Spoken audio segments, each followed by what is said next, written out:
anti-AFI kingdom.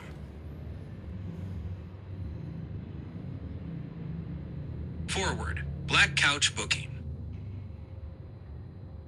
My name is Kai, but I am better known as BlackCouchBooking on YouTube. I create wrestling content and self-improvement content through my channel with over 8K subscribers, and I am knowledgeable in the area of wrestling. Wrestling has been a love of mine for as long as I can remember, and my passion for this form of entertainment is at an expert level. I remember studying and taking in dating content and self-improvement content, and always hearing various content creators reference the name AFI Kingdom. From the content creators with hundreds of thousands of subs to the up-and-coming content creators, they would always tell a story about this AFI Kingdom person and call him the Big Bro. Then, one day, I dropped a video on my channel and it is doing relatively well. All of a sudden, I see a comment from user AFI Kingdom, and immediately I'm like, yeah, right, someone on here faking. I then click the user only to find out that it is the real deal. Not only that, but he actually comments that he likes the content.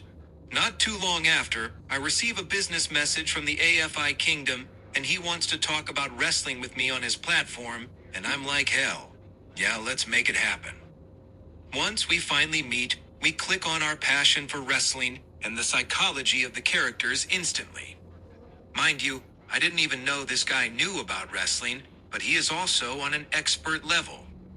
What was supposed to be a 15-minute video turned into a 3-hour session of two guys chatting it up and instantly forming a bond and brotherhood through the enjoyment of sports entertainment.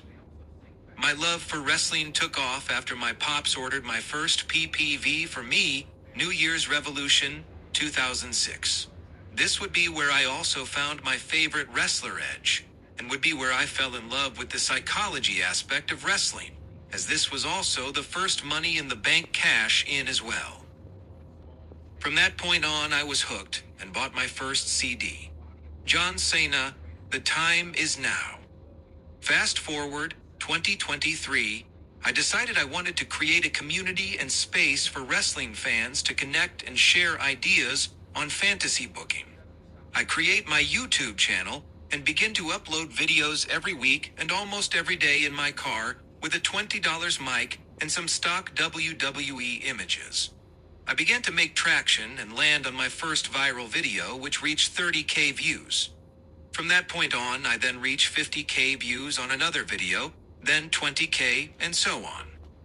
Now I am working towards the goal of 10K subscribers and collaborating with AFI Kingdom aka Expert Level Wrestling on a consistent basis.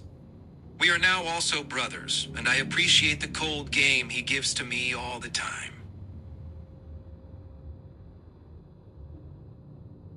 Chapter 1.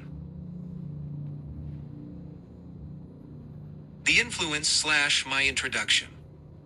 These are the most influential wrestlers of all time, according to Expert Level Wrestling. I remember being 4 years old and a commercial coming on about WrestleMania. Before WrestleMania, I hadn't seen any TV shows, nothing about Bruno Sammartino or any of those guys. I found out about them later on becoming a fan. The first wrestling show that I saw was actually WrestleMania 3, when Hulk Hogan teamed up with Mr. T to fight Paul Orndorff and Bobby Orton and Roddy Piper. It was a spectacle. All the popular people like Liberace and Cyndi Lauper was big in my household. It was like watching a rock concert that had fighting. Mr. T was famous for the A-Team, so it was easy to see him being the cross-brand into Hulk Hogan. Kind of like the two superpowers, except the biggest, baddest white guy and the biggest, baddest black guy teamed up. This is how I felt as a kid. Wrestling taught me human psychology, relationships between men and women.